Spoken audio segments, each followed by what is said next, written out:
당뇨병, 음식 때문에 생긴 병은 음식을 고쳐라. 당뇨병을 둘러싼 가장 큰 문제는 당뇨병을 만성 질환으로 바라보는 시각이다. 당뇨병 진단을 받아서 당뇨약을 복용해본 환자들은 대부분 비슷한 경험을 겪는다. 일단 약을 복용하면 초기에 혈당이 떨어진다. 보통 6개월 정도 약효가 지속된다. 그리고 6개월이 지나면서 약물에 대한 저항성이 생기면 혈당이 다시 서서히 오르기 시작한다. 그러면 의사는 또 다른 약을 추가로 처방한다.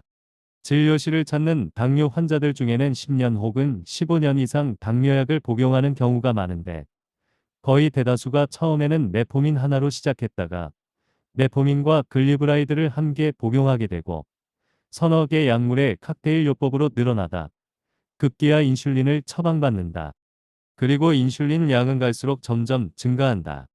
당뇨 환자가 메포민 하나를 복용하고 있다면 초기 당뇨이고, 다량의 인슐린을 처방받아 사용하고 있다면 당뇨 병기가 깊다는 것을 구분할 수 있을 정도다. 병원에서는 혈당이 잘 조절되고 있다며 희망찬 이야기를 들려줄지 모르겠지만 당뇨병 자체는 갈수록 악화된다.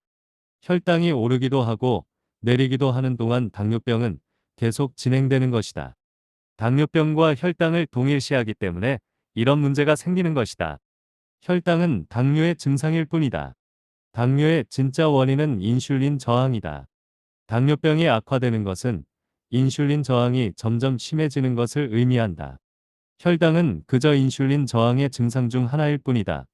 혈당이 문제를 일으키긴 하지만 혈당만 잡는다고 문제가 해결되는 것도 아니다.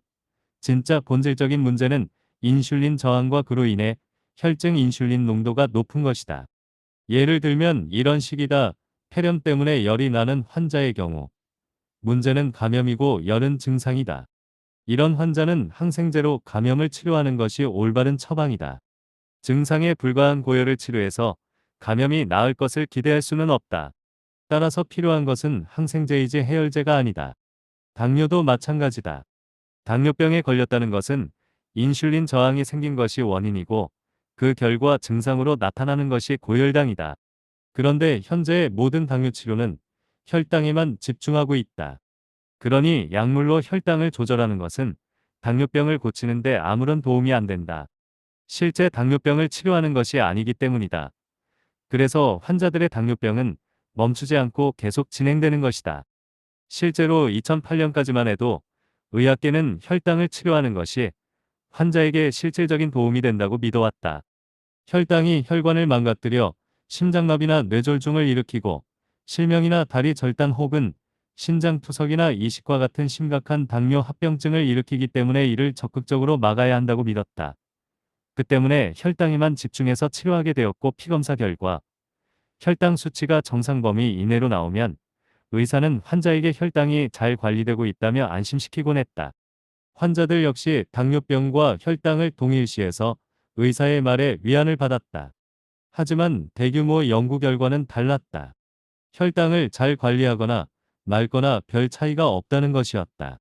혈당을 잘 관리해왔던 환자들 사이에서도 여전히 비슷한 비율로 당뇨 합병증이 발생했다.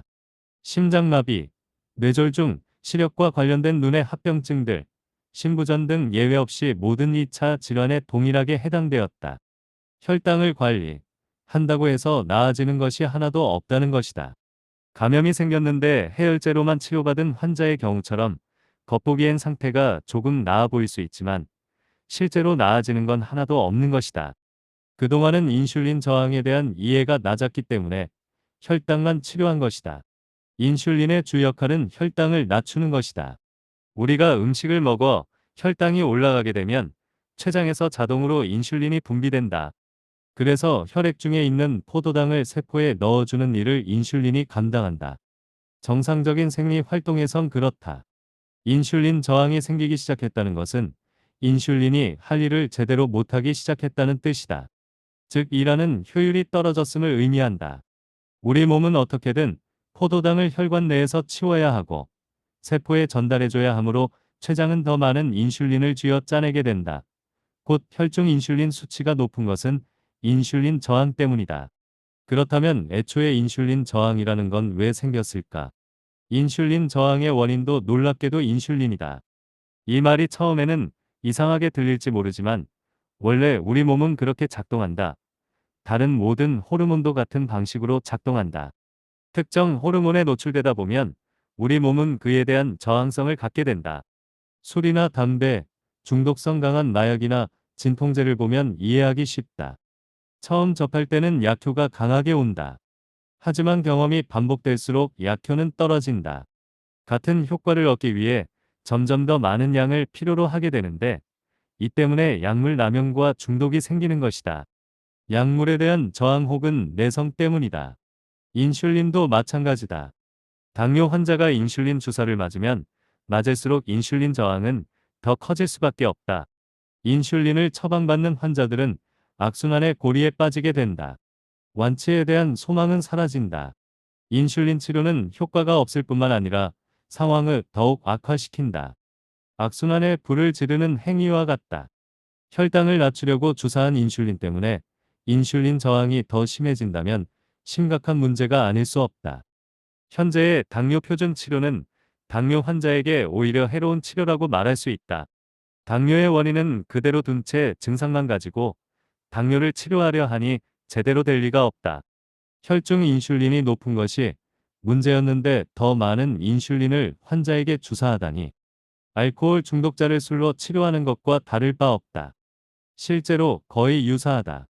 술을 먹다 보면 술이 세진다고 말한다. 바꿔 말하면 알코올에 대한 저항이 생긴 것이다. 더 많은 술을 필요로 하게 되고 결국 알코올 중독자가 된다. 알코올 중독자는 술이 들어와야 기분이 좀 나아진다. 하지만 기분이 좀 나아진다고 해서 술이 알코올 중독을 개선하거나 치료하는 건 아니지 않은가? 인슐린 저항을 이해하기 이전에 혈당에만 집중한 치료가 이미 자리 잡았고 치료를 열심히 해도 합병증이 줄거나 환자가 줄지 않자 나온 변명이 당뇨병은 만성 진행성 질환이라는 것이었다. 그러나 진실은 당뇨병은 진행성 질환이 아니라는 사실이다. 실제로 많은 당뇨병 환자들이 당뇨병을 고치기 때문이다. 다만 약으로 고친 환자는 없다. 당뇨약을 처방할 때는 처음부터 이 약을 먹고 당뇨를 고치자는 목적이 아니다. 앞으로 평생 먹으면서 혈당을 잘 관리하자는 것이다. 혈당은 무서운 거니까. 그런데 뜻밖의 극단적인 비만 치료로 밴드나 위우예술로 위를 잘라낸 환자들의 경우 90%가 당뇨가 사라진다.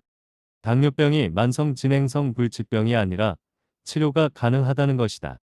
아직까지는 대부분의 당뇨 환자들이 의사의 처방에 따라 평생 약을 먹으며 혈당만 관리하는 방식을 선택하고 있다. 왜냐하면 무제하기 때문이다. 내 병이지만 의사한테 맡기면 된다는 믿음, 의사가 가장 잘 안다는 믿음에서 비롯된 것이다. 실제로는 다양한 선택이 있고 선택을 하려면 우선 뭘 좀 알아야 한다. 그렇다면 평생 당뇨약을 먹으면서 혈당만 관리하는 것과 위절제 수술이라는 과격한 선택 둘밖에 없는 걸까? 다행히 당뇨 환자들에게 다양한 치료 방법이 있다. 중요한 것은 어떻게 해야 혈중 인슐린 농도를 낮추는지가 관건이다. 당뇨병은 철저하게 식습관병이다. 식습관병이라면 치료도 식습관이 되어야 한다.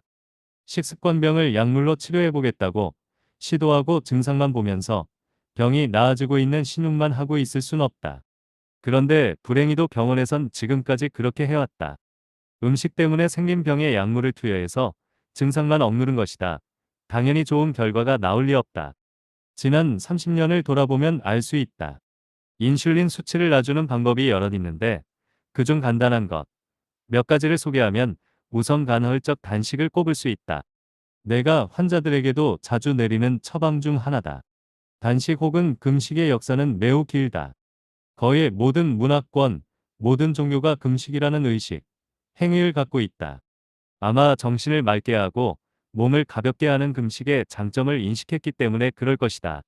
단식을 하면 혈중 인슐린 농도가 내려간다. 간헐적 단식을 통해 인슐린을 낮춰주면 인슐린이 인슐린 저항을 유발하고 인슐린 저항이 인슐린 수치를 높이는 악순환의 고리를 끊을 수 있게 된다. 이슬람의 라마단 기간이나 기독교의 금식 기도를 연례 행사로 하게 되면 인슐린 악순환의 고리를 완벽하게 끊음으로써 당뇨의 위험이 사라지고 건강을 유지하는 데 도움이 된다. 앞서 언급한 위 절제 수술은 당뇨 치료 효과가 90%에 달한다. 당뇨가 호전되는 이유는 단식과 똑같은 원리다. 위 90%를 잘라낸 뒤에는 음식을 먹을 수 없기 때문에 당뇨가 치료되는 것이다. 그냥 단식을 하면 해결되지. 사실 수술은 필요도 없다. 우리 몸이 음식으로 섭취한 에너지를 저장하는 방법은 두 가지가 있다. 당분과 지방이다. 지방이 남은 에너지를 저장하는 방법이라고는 잘 알고 있지만 당분도 저장이 가능하다. 당분은 글리코겐 형태로 간에 저장된다. 하지만 간의 용량이 한정적이다 보니 저장하는 데 한계가 있다. 대신 급할 때 바로 갖다 쓸 수 있는 장점이 있다. 즉 임시 저장소라고 생각하면 된다. 몸이 필요로 하지 않는 과다한 당분을 쓰레기라고 간주한다면 쓰레기를 몸 밖으로 빼내는 것이 올바른 치료일 것이다. 그런데 정작 당분 섭취를 줄이지 않고 인슐린만 더 들이붓는 것은 쓰레기를 몸 밖으로 빼주거나 유입되는 쓰레기를 줄여주는 것이 아니라 몸 안에 쌓아두고 어떻게든 해결해보라는 식이나 마찬가지다. 그러므로 당분 섭취를 줄이고 간헐적 단식을 하는 것이 도움이 될 수밖에 없다. 우선 증상인 혈당만 끌어내리는 데 오랜 시간이 걸리지도 않는다. 문제는 환자가 새로 바꾼 식습관이나 생활 습관을 오래 유지할 수 있느냐 하는 것이다. 경험으로 비추어 볼 때 이러한 사실을 깨달은 환자들은 어렵지 않게 입맛과 식습관이 바뀐다. 하지만 반신반의하며 왜 그런지 메커니즘도 이해 못한 채 그저 시키는 대로 맹목적으로 따른 환자들은 금식이나 건강식이 고역으로 느껴지기 때문에 힘들어한다. 어디까지나 깨달음이다. 스스로 의지를 가지고 자신의 상황을 깨달아야 치료가 수월해진다. 이처럼 음식으로 접근하는 환자들에게 영양학적으로 도움이 되는 것들이 있다. 칼륨이 인슐린을 낮춰준다. 그리고 비타민 B1도 인슐린을 낮춰준다. 비타민 B1의 경우 비타민 보조제보다는 영양 효모, 누트리셔널 이스트 형태로 섭취하는 것이 더 효과적이다. 단, 당 섭취가 늘어나면 칼륨과 비타민 B1을 모두 소변으로 배출하게 된다. 인슐린 저항이 있다면 정상일 때의 B의 15배 이상을 배출한다. 칼륨과 비타민 B1뿐만 아니라 다른 영양소도 소변을 통한 배출이 늘어난다. 이는 당뇨병의 가장 큰 문제점 중 하나이고 반드시 칼륨에만 국한된 것이 아니다. 혈중 포도당 농도가 높아지면 포도당이 삼투성 이뇨제 작용을 하게 된다. 정상적인 상태에서는 모든 혈액이 신장의 세관을 통과하면서 신장이 영양소들을 걸러내는 필터 역할을 한다. 그중 포도당은 신장에서 항상 재흡수한다. 포도당은 즉각 사용할 수 있는 에너지로서 가장 중요한 영양소 중 하나이기 때문에 우리 몸이 그렇게 하도록 디자인되어 있다. 그런데 혈중에 과다한 포도당이 신장으로 몰려들면 신장의 재흡수 기능을 압도하게 된다. 재흡수되지 못한 포도당이 소변으로 빠져나가면서 중력에 의해 영양소들을 함께 끌고 나간다. 그 결과 당뇨 환자는 영양소 결핍이 심각한 경우가 많다. 그래서 당뇨병 환자는 엄청나게 많은 양의 영양분을 공급해서 채워 넣어야 할 필요가 있다. 밑 빠진 독에 물 붓는 격이기 때문이다. 하지만 이 심각한 영양 결핍 문제를 병원에서는 아무도 신경 쓰지 않는다. 그저 혈당만 관리하는 게 전부다. 58세의 동양 남서 환자가 찾아왔다. 12년째 당뇨약과 인슐린을 복용하고 있었고 체중은 100kg이었으며 당뇨 합병증으로 망막증, 신경통증, 신장병 등을 앓고 있었다. 부인의 성화에 못 이겨 억지로 병원에 끌려오긴 했지만 본인에게도 반드시 나아야겠다는 의지가 있었다. 간헐적 단식과 탄수화물 제한식을 병행하며 비타민과 미네랄 보충제 복용을 주축으로 하는 치료 프로그램을 시작했는데 혈당은 금방 내려갔고 체중도 1년 동안 계속 감소하여 현재 85kg까지 내려왔다. 당화혈색소, H볼크, A7% 정도로 낮아졌고 인슐린도 55 유닛 맞던 것을 6주 만에 다 끊을 수 있었다. 혈당 정상, 당화혈색소 정상에 인슐린이 필요 없고 모든 약을 다 끊고 체중도 거의 정상이 되었으며 합병증 증상 모두 정상으로 돌아왔다면 당뇨병 완치라는 말을 감히 해도 괜찮지 않을까. 이것은 당뇨의 간단한 원리를 이해하고 그에 맞게 접근할 때 가능한 결과다. 계속해서 약 처방만 늘려가는 식의 접근이 아니고 무슨 신약이 새로 나왔다면 기대를 걸고 실험이 참가할 것을 권유하는 식의 접근이 아니다.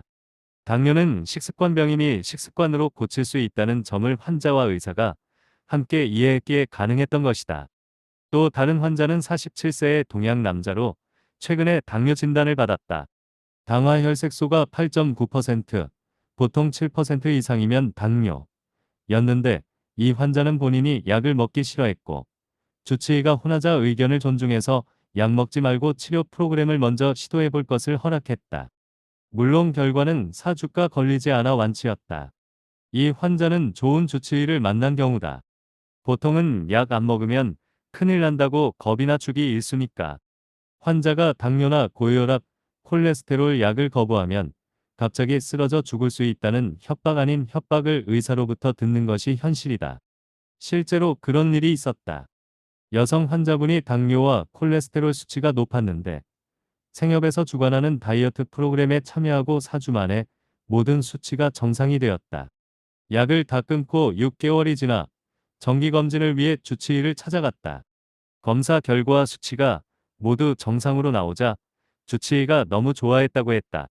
문제는 주치의가 좋아하는 모습을 보니 그가 처방해준 약을 안 먹었다는 사실을 차마 말할 수 없었다고 했다. 왠지 그 의사가 실망할 것 같더라는 것이었다. 무슨 뜻인가? 환자도 본능적으로 아는 것이다. 약을 처방하는 것이 의사의 주 업무라는 것을. 원래 가장 이상적인 그림은 혈액 검사가 모두 정상으로 나왔을 때 환자가 약을 안 먹고도 이렇게 정상이 됐다고 밝히면 의사는 오히려 더 좋아해줘야 하는 것이 맞다. 하지만 실제로는 이를 서운해하거나 못마땅하게 여기는 의사들이 존재한다는 사실이다. 당뇨는 기능의학 의사들이 가장 흔히 다루는 질환이다. 당뇨병 환자들은 기능의학 전문의와 상담할 것을 권하는 바이지만 그 전에 어떤 종류의 치료를 받을 것인가 하는 선택은 환자에게 달려 있다. 지금까지는 치료의 종류도 의사에게 맡긴 셈이었지만 이것만큼은 환자가 결정해야 할 문제다. 그러나 아는 게 없으면 올바른 결정을 내릴 수 없다. 아는 자만 선택할 자격이 있음을 잊지 말고 공부해야 한다. 내 병에 대한 공부가 치료의 시작이다.